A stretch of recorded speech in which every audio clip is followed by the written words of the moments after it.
Hello प्यारे बच्चों, कैसे हो आप सभी। प्यारे बच्चों, पिछले वीडियो में हमने पतंग कविता के जो कवि हैं हमारे आलोक धनवा जी, उनके जीवन परिचय के बारे में पढ़ा था। तो आज हम ये कविता पढ़ते हैं अपनी पतंग कविता। तो पतंग कविता पढ़ाने से पहले मैं आपको ये बताना चाहूँगा कि आलोक धनवा जी का जो एक कविता संग्रह था एकमात्र, दुनिया रोज बनती है, ये आप उसमें पीछे देख लेना। दुनिया रोज बनती है उनका एक मात्र कविता संग्रह था। उसकी एक कविता है पतंग, और पतंग एक लंबी कविता है, लेकिन यहाँ पर पतंग कविता का एक छोटा सा अंश लिया गया है। ये पूरी कविता नहीं है, पूरी कविता का हमारे सिलेबस में एक अंश है। तो जितनी है हम उसी की व्याख्या करेंगे। तो इस कविता में पतंग, जैसे आप सभी जानते हैं, जो पतंग वो बच्चे उड़ाते हैं, उसी पतंग के बारे में जिक्र है इसमें।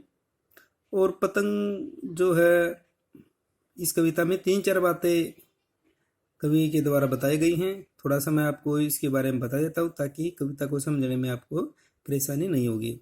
एक तो उन्होंने मौसम के बारे में बताया। देखो, पतंग जो है कौन उड़ाते हैं? बच्चे उड़ाते हैं। तो पतंग के बारे में बताया है, बच्चों के बारे में बताया है। और मौसम, जिस मौसम में पतंग उड़ाई जाती है उस मौसम के बारे में बताया है। तो कहने का मतलब क्या है कि बच्चे, मौसम के बारे में और पतंग के बारे में, इन 3 चीज़ों के बारे में कवि ने ज़्यादातर बताया है। तो शुरुआत क्या करते हैं? वो कहते हैं कि सबसे तेज बौछारे गई भादो गया सवेरा हुआ। सबसे तेज बौछारे गई भादो गया सवेरा हुआ। कवि कहते हैं कि जो बरसात का मौसम था, भादो का महीना होता है, जो बारिश का मौसम होता है, वो चला गया है। और जो तेज बारिश होती है वो अब समाप्त हो गई है। अब एक नया सवेरा हुआ है। मतलब क्या है? भादो का महीना चला गया है, बारिश का जो समय है वो चला गया है। जो तेज बारिश जिस महीने में होती थी वो चला गया है। और आपको पता होगा कि बारिश के बाद में फिर सर्दियों का मौसम शुरू होता है, और थोड़ी थोड़ी सर्दियाँ शुरू होती हैं, उसी को शरद ऋतु कहते हैं। तो सबसे तेज बौछारे गई भादो गया सवेरा हुआ, एक नया सवेरा हुआ है। खरगोश की आंखों जैसा लाल सवेरा। और वो कैसा सवेरा है? शरद ऋतु में जब सुबह होती है तो वो लाल रंग की होती है। सूरज चमकता है सुबह से ही लाल रंग में, और ऐसा लगता है कि मानो खरगोश की आंखें हों। खरगोश की आंखें लाल होती हैं। तो खरगोश की आंखों जैसा लाल सवेरा किस मौसम में? शरद ऋतु में। तो यहाँ पे 2 बातें बताई हैं। एक तो बारिश का महीना चला गया है, एक शरद ऋतु आ गई है। और शरद ऋतु में जो सुबह है वो बड़ी सुंदर लगती है, और सवेरा ऐसा लगता है जैसे खरगोश की लाल लाल आंखें हों। शरद आया पुलों को पार करते हुए। और यहाँ पे मानवीकरण अलंकार है। शरद ऋतु को एक मनुष्य का रूप दिया गया है। आप इसको अच्छे से ध्यान से समझिए। कहते हैं कि शरद आया पुलों को पार करते हुए। शरद ऋतु जो अब आई है, बरसात के बाद जो शरद ऋतु आई है, वह पूरा 1 साल के बाद आई, क्योंकि कोई भी ऋतु है वो 1 साल के बाद ही आती है। तो ऐसा लगता है कि वो बहुत लंबा सफर तय करके आई है। एक साल का के बाद जो आया है, तो ऐसा लगता है कि शरद जो है वो बहुत पुलों को पार करते हुए बहुत लंबा सफर तय करके आया है। पुलों को पार करने का मतलब क्या है? लंबा सफर तय करके आया। अपनी नई चमकीली साइकिल तेज चलाते हुए, घंटी बजाते हुए जोर जोर से। यहाँ तक करेंगे पहले। कहते हैं कि और वो जो शरद ऋतु है वो कैसे आया है? अपनी चमकीली साइकिल पर आया है तेज चलाते हुए, और जोर जोर से घंटी बजा रहा है। शरद ऋतु कहा किसे है? ये आपने भूलना नहीं। शरद ऋतु जो शरद ऋतु को क्या कहा है? एक मनुष्य माना है, और वही अपनी चमकीली साइकिल चलाते हुए और बच्चों को जोर जोर से जो घंटी बजा रहा है बच्चों के लिए। तो ये यहाँ पर मानवीकरण अलंकार है। और चमकीली साइकिल का मतलब क्या है कि जो शरद ऋतु आती है तो उसमें जो मौसम होता है वो बड़ा चमकीला होता है, चमकीला खुशनुमा मौसम होता है। और जो खुशनुमा मौसम होने के कारण पशु पक्षी जो चहचहा रहे हैं, पक्षी जो चहचहा रहे हैं सुंदर, वो एक घंटी की तरह है। देखिए यहाँ पे थोड़ा सा आपने इस चीज़ को अच्छे से समझना है कि मैं क्या बताना चाहता हूँ कि जो शरद ऋतु है वो एक व्यक्ति की तरह है और वो एक लंबा सफर तय करके आया है। और चमकीली साइकिल का मतलब ये नहीं कि वो साइकिल पे ही आया, मतलब क्या है कि एक मस्ती से भरा हुआ वो संदेश लेके आया है। चमकीले और चमकीले यहाँ पर सब कुछ खुशनुमा मौसम होता है, इसलिए उसको चमकीली साइकिल कहा गया है। और घंटी जो पक्षी चहचहा रहे हैं उसको जोर जोर से की घंटी कहा गया उसको, चमकीले इशारों से बुलाते हुए। और वो बुला रहा है अपने इशारों से इसको, पतंग उड़ाने वाले बच्चों के झुंड को। और वह शरद ऋतु जो एक लंबा सफर तय करके आया है, अब वह बच्चों के झुंड को बुला रहा है। पतंग उड़ाने वाले कौन से बच्चों के झुंड को? जो बच्चे पतंग उड़ाते थे, लेकिन कुछ काफ़ी दिनों से वो पतंग नहीं उड़ा रहे थे। क्यों नहीं उड़ा रहे थे? क्योंकि कई महीने तो बारिश के चले गए थे, 4 महीने तो लगभग बारिश के होते हैं, तो 4 महीने से वो पतंग नहीं उड़ा रहे थे।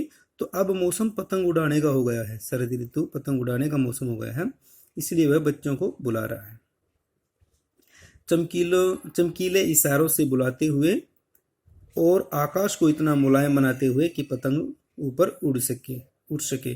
और शरद ऋतु क्या कर रहा है? बच्चों को बुला रहा है कि भाई तुम आओ और पतंग उड़ाओ। और बच्चों को बुलाने के साथ साथ वो एक काम और भी कर रहा है, सबसे जरूरी जो काम है वो यही कर रहा है कि वह मौसम को इतना आकाश को इतना मुलायम बना रहा है कि पतंग ऊपर उड़ सके। क्योंकि जो शरद ऋतु का मौसम होता है, जब सर्दी शुरू होती है तो वो है मौसम पतंग उड़ाने के लिए बहुत परफेक्ट होता है, बहुत अच्छा मौसम होता है। ना हवा तेज होती है, ना कम होती है, ना बारिश होती है, ना बादल होते हैं, मतलब पतंग उड़ाने के लिए सबसे अच्छा मौसम वही होता है। इसलिए कवि कहते हैं कि खुद शरद ऋतु मौसम को इतना अच्छा बना रहे हैं कि बच्चे जो इतने दिनों से पतंग उड़ाने से रुके हुए थे वो अब पतंग उड़ा सके। यहाँ तक मैं अभी इसका भाव बताऊंगा दोबारा से एक बार। इसमें क्या बताया गया है? कवि कहते हैं कि भाई बारिश का महीना था वो अब समाप्त हो गया है और शरद ऋतु आ गई है। और शरद ऋतु का जो सुबह है वो बड़ी सुंदर लगती है, लाल लाल रंग की जो सुबह है वो ऐसा लगती है, सूरज लाल लाल रंग का जो सूरज है वो ऐसा लगता है कि जैसे सूरज खरगोश की आंखें हों। और शरद ऋतु जो पूरा 1 साल के बाद आया है वह एक बच्चों के लिए खुशियां लेके आया है। अपने चमकीले इशारों से, अपनी जोर जोर से घंटे बजाते हुए बच्चों को वो खुश करना चाहता है कि भाई तुम आओ और आकर पतंग उड़ाओ, क्योंकि अब पतंग उड़ाने के लिए मौसम बहुत अच्छा हो गया है। और कवि बताते हैं कि उसने स्वयं आकाश को इतना मुलायम बना दिया है कि भाई वो मौसम इतना अच्छा हो सके। अब इसमें मानवीकरण अलंकार है, जोर जोर से में पुनरुक्ति प्रकाश अलंकार है, खड़ी बोली का इसमें प्रयोग किया गया, सरल भाषा है, कोई कहीं पर कोई मुश्किल भाषा का इसमें प्रयोग नहीं किया गया है। आगे हो रहे हैं, इसको थोड़ा सा और करवा देते हैं यहाँ तक। आकाश को इतना मुलायम बनाते हुए कि पतंग ऊपर उठ सके। तो खुद जो शरद ऋतु है वो आकाश को इतना मुलायम बना देता है कि बच्चे उसमें आसानी से पतंग उड़ा सके, कि दुनिया की सबसे हल्की और रंगीन चीज उड़ सके। कवि कहते हैं कि शरद ऋतु की कोशिश है कि बच्चे खुशियां मना सकें, वो पतंग को उड़ा सकें। और दुनिया की जो सबसे रंगीन और हल्की चीज यानी कि पतंग है, पतंग भी हो सकती है यहाँ पे, उनकी कल्पनाएं भी हो सकती हैं, आप कुछ भी कह लीजिए, लेकिन यहाँ पे पतंग ही ज़्यादा ठीक रहेगा। तो दुनिया की सबसे हल्की और रंगीन जो चीज़ है पतंग, वो आकाश में उड़ सके। दुनिया का सबसे पतला कागज, वह कागज जो पतंग बनाने में प्रयोग किया गया है, वह उड़ सके। और बांस, ये हिंदी है यहाँ पे, बांस की सबसे पतली कमानी उड़ सके। और जो कमानी बांस में प्रयोग की गई, और कमानी का मतलब क्या होता है? जो डंडी सी होती है, ये जैसे पतंग मान लीजिए, ये पतंग है, तो यहाँ पर ये 2 डंडियां सी इसमें लगाई जाती हैं, एक ये हो गई और एक ये हो गई। ये कमानियाँ होती हैं, ये डंडियाँ होती हैं, उसको मजबूती बनाए रखती हैं। तो ये बांस की बनी होती हैं।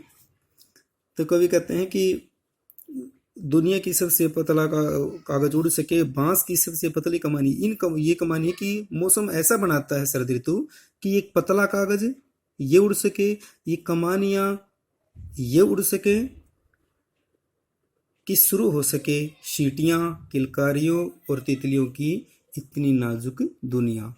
और कवि बताते हैं कि शरद ऋतु कोशिश करता है कि मौसम ऐसा ही हो जाता है। शरद ऋतु क्या करता है, वो मौसम ही ऐसा हो जाता है। कवि ने तो ये कहा कि भाई शरद ऋतु ऐसा करता है, लेकिन मौसम ही ऐसा हो जाता है कि बच्चे अपने आप उसमें पतंग उड़ाना शुरू कर देते हैं। हल्की हल्की हवा चलती है, पतंग उड़ाने में वो ठीक होती है। और उसके बाद फिर क्या होता है, जब पतंग उड़ जाता है और लास्ट में क्या है कि शुरू हो सके सीटियों, किलकारियों और तितलियों की नाजुक दुनिया।